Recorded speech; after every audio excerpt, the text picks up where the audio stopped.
Hi guys, this Ikmal Khan and welcome to our new video. आज के इस वीडियो में हम कवर करने वाले हैं एचआरएम के एमसीक्यू क्वेश्चन जो आपका ह्यूमन रिसोर्स मैनेजमेंट होता है। इसके मल्टीपल टाइप जो क्वेश्चन है उनको हम कवर करने वाले हैं। यह आपको पढ़ना होता है मोस्ट प्रोबेबली बीकॉम के थर्ड ईयर में। एंड ये वीडियो उन सभी के लिए इम्पॉर्टेंट है जिनके जो है यूनिवर्सिटीज़ में जो है ऑप्शनल क्वेश्चंस बनाए जाते हैं। तो सारे ऑप्शनल क्वेश्चंस हम कवर करने वाले हैं जो कि इम्पॉर्टेंट है आपके एग्जाम के पॉइंट ऑफ व्यू से। तो पहले जान लेते हैं आपका बेसिकली एचआरएम क्या होता है, ह्यूमन रिसोर्स मैनेजमेंट। तो बहुत सारी कंपनियां जो है इसको एज ए टूल यूज़ करती हैं। एंड ये जो है इसका इंट्रोडक्शन 1949 से स्टार्ट हुआ। एंड कि मतलब एचआरएम भी होना चाहिए कंपनी में, क्योंकि ये क्या करते हैं अपने से नीचे के एम्प्लॉयज़ को मोटिवेट करते हैं, उनके गोल्स के बारे में बताते हैं, उनको कैसे काम करना है उनके बारे में बेसिकली ये डिस्कस करते हैं। एंड इनके रहते हुए कंपनी में जो है बहुत सारी जो है कंपनी को ग्रोथ, बहुत सारी कंपनी को जो है प्रॉफिट मिलता है। सो इस जो है बहुत सारी कंपनियां इसको एज ए टूल यूज़ करती हैं। एंड इसे ही जो है ह्यूमन रिसोर्स मैनेजमेंट कहा जाता है। किसी भी अगर देश के लिए जो है किसी भी देश का अगर जो है एचआरएम बहुत अच्छा है, मतलब ह्यूमन रिसोर्स मैनेजमेंट बहुत ज़्यादा अच्छा है, तो वो कंपनी एक जो है वो कंपनी या कह लीजिए वो देश एक डेवलप जो है कंट्री होता है या फिर डेवलप जो है आपका कंपनी होता है।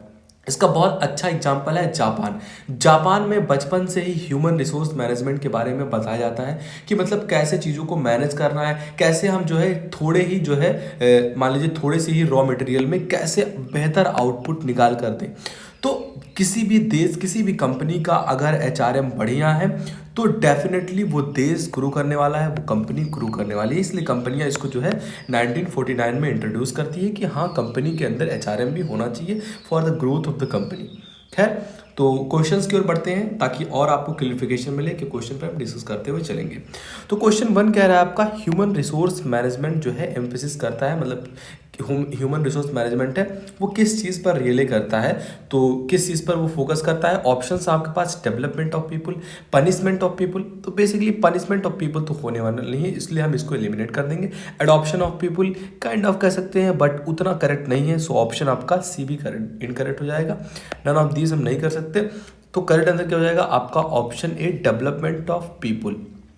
ह्यूमन रिसोर्स मैनेजमेंट एम्फेसिस करता है किस चीज़ पर कि जो है लोगों का डेवलपमेंट हो पाए एंड वो जो है बेहतर इंसान, बेहतर जो है एक टूल के रूप में आ पाए। तो अगर आपको एग्जाम में जो है ऑप्शंस अच्छे तरीके से क्लियर नहीं है तो आप एलिमिनेट ऑप्शन मेथड्स के से भी जा सकते हैं कि ये अच्छा नहीं हो सकता, ये भी नहीं हो सकता, तो इन दोनों में से कोई होगा, आपको जो लगता है वो करेक्ट कर सकते हैं। तो इस तरीके से एलिमिनेशन मेथड का भी आप यूज़ कर सकते हैं। आगे बढ़ते हैं। सेकंड क्वेश्चन कह रहा है ह्यूमन रिसोर्स मैनेजमेंट या एचआरएम जो है इस अमालगम है किस चीज़ का, मतलब किस चीज़ को मिलाकर ये बनाया गया है। तो organizational behaviour, personnel management and industrial relation को लेकर जो है एचआरएम का अमालगम होता है, मिलता है और वो बनता है। ऑर्गेनाइजेशन का बिहेवियर कैसा है, पर्सनल मैनेजमेंट किस लेवल पर आप कर रहे हैं कि मतलब एचआर अगर कंपनी का होता है तो ये नहीं देखता है कि हमें कंपनी की ग्रोथ की ओर जाना है, हमें कंपनी के जो है कंपनी के प्रॉफिट, ये तो उसका प्राइमरी पर्पस है ही, लेकिन उसके नीचे के जितने भी एम्प्लॉयज हैं उनका पर्सनल लेवल पर कैसे जो है वो पर्सनल लेवल पर कैसे चल रहे हैं एंड क्या प्रॉब्लम्स आ रही हैं उसको भी डील कराता है, ताकि अगर वो पर्सनल लेवल के जो प्रॉब्लम से निकल पाए देन वो जो है कंपनी की ओर भी फोकस कर पाए या फिर किसी भी चीज़ जो कर रहे हैं उसके ऊपर वो फोकस कर पाए। इसलिए यहाँ लिखा हुआ है पर्सनल मैनेजमेंट के ऊपर भी जो है वो डिस्कस करता है, इसलिए इसका अमालगम है। तो आई होप आपको ये क्वेश्चन समझा होगा एंड इसका करेक्ट आंसर ऑप्शन सी होगा।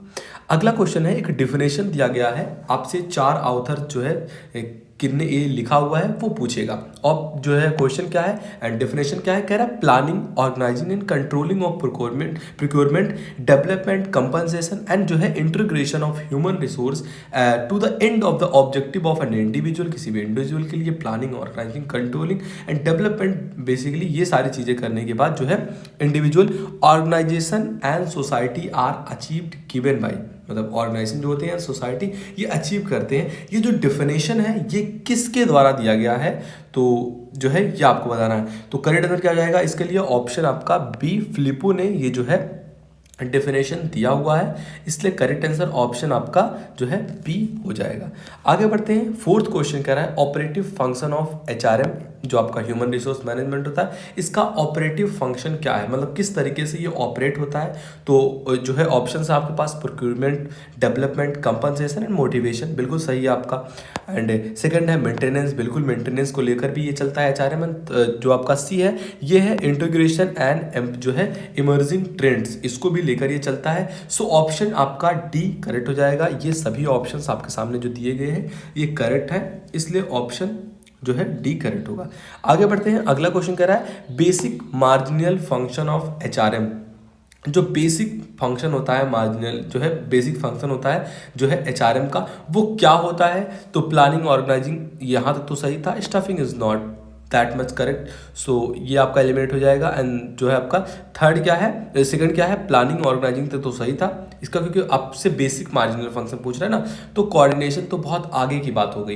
एंड सी आपका है कि planning, organizing, directing and controlling, बिल्कुल आपका ये बेसिक मार्जिनल फंक्शन है। और एचआरएम का प्लान करना, कंट्रोल कैसे करना है, डायरेक्ट उसको करना, एंड जो है उस डायरेक्शन के थ्रू आपको कंट्रोलिंग करना आना चाहिए। सो ये सारे बेसिक फंक्शन है एचआरएम के, इसलिए ऑप्शन सी करेक्ट होता है। आई होप ये क्वेश्चन आपको समझा होगा कि बहुत इंपॉर्टेंट क्वेश्चन है, लगातार ये इसमें ये क्वेश्चन पूछा जाता है। आगे बढ़ते हैं, अगला क्वेश्चन 6 नंबर का है, which of the following statement is are correct, इनमें से कौन सा स्टेटमेंट है जो कि करेक्ट है। तो बी ऑप्शन मेरे को दिख रहा है कि under HRM employees is treated as a resource. मैंने पहले भी आपको बताया कि इसमें जो होते हैं एचआरएम के अंतर्गत जो एम्प्लॉयज होते हैं ये बेसिकली ट्रीट किए जाते हैं एज अ रिसोर्स। आप ये नहीं कर सकते, HRM is a strategic function जो है, फंक्शन मैनेजमेंट, बिल्कुल ये सही है, बट उतना सही नहीं है। आपको ऑप्शंस ढूंढने हैं जो बेहतर ऑप्शन जो है वो। सो ऑप्शन बी करेक्ट हो जाएगा, ये एज अ रिसोर्स ट्रीट किए जाते हैं। अगला क्वेश्चन करा है following characteristics of HRM except, इनमें से सारे जो है एचआरएम की कैरेक्टरिस्टिक्स हैं, बस एक नहीं है, वो आपको बताना है।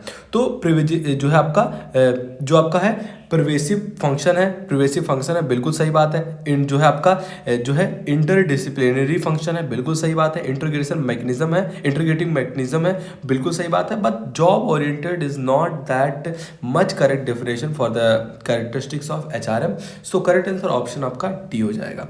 आगे बढ़ते हैं, 8th क्वेश्चन कह रहा है challenges face by human resource management include, मतलब कौन कौन से चैलेंजेस उनके सामने आते हैं, वो फेस करते हैं, वो इनमें से कौन सा इंक्लूड करता है, क्या आपको बताना है। तो प्रोडक्टिविटी एंड जो है करियर प्लानिंग, ये तो अच्छी बात है ना, ये चैलेंजेस नहीं है। एंड जो है आपका कंपनसेशन मैनेजमेंट, ये भी जो है दैट मस्ट नॉट जो है चैलेंजिंग थिंग। बट जो है आपका ऑप्शन जो ए है, टेक्नोलॉजिकल जो चेंजेस हैं, वर्कफोर्स डाइवर्सिटी है एंड जो ग्लोबलाइजेशन है, ये जो है चैलेंजेस फेस होते हैं ह्यूमन रिसोर्स मैनेजमेंट में।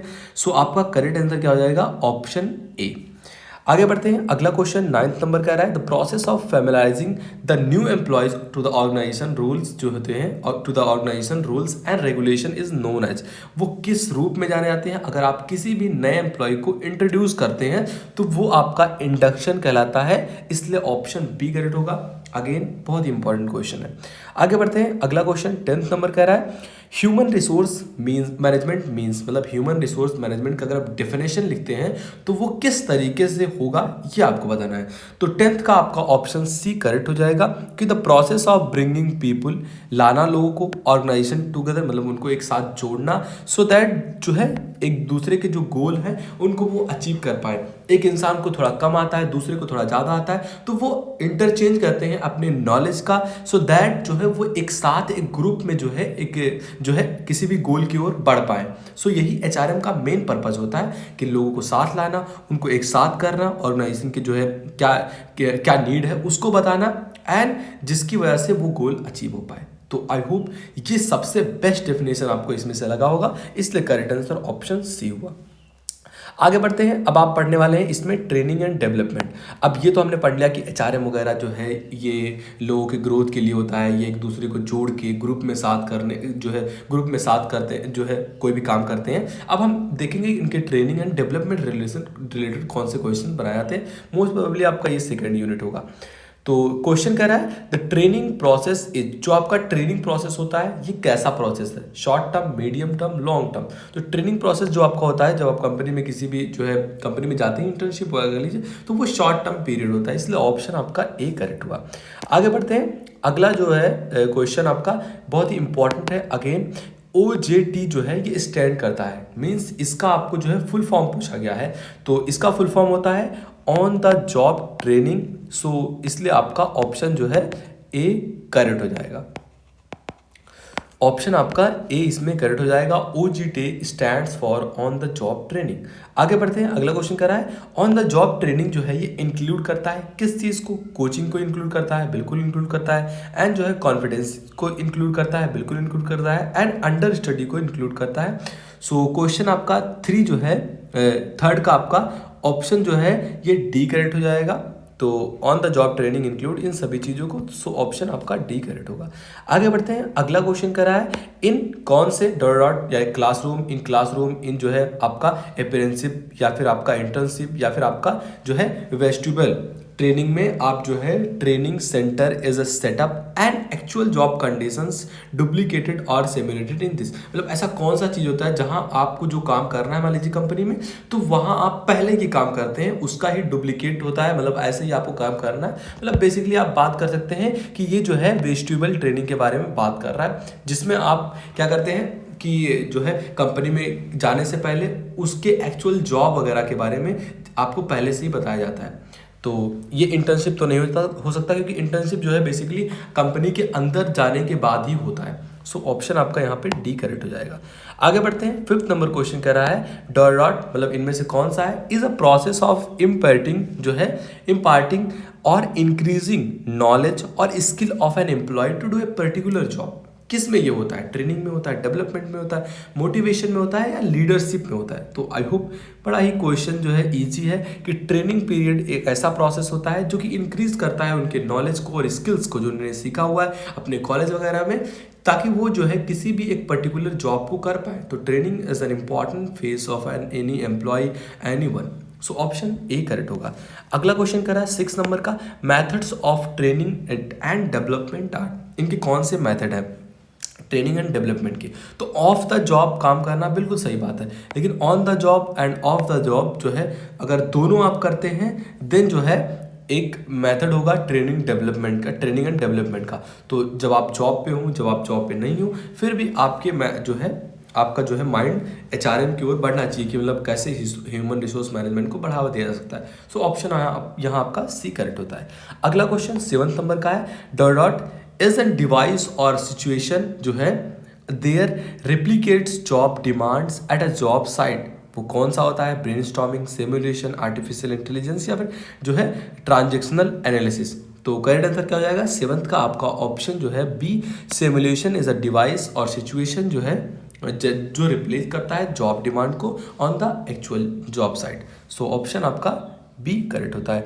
अगला क्वेश्चन 8 नंबर का है मैनेजमेंट डेवलपमेंट। जो मैनेजमेंट डेवलपमेंट है ये बेसिकली कैसा होता है, इसका नेचर कैसा होता है, ये पूछा गया है।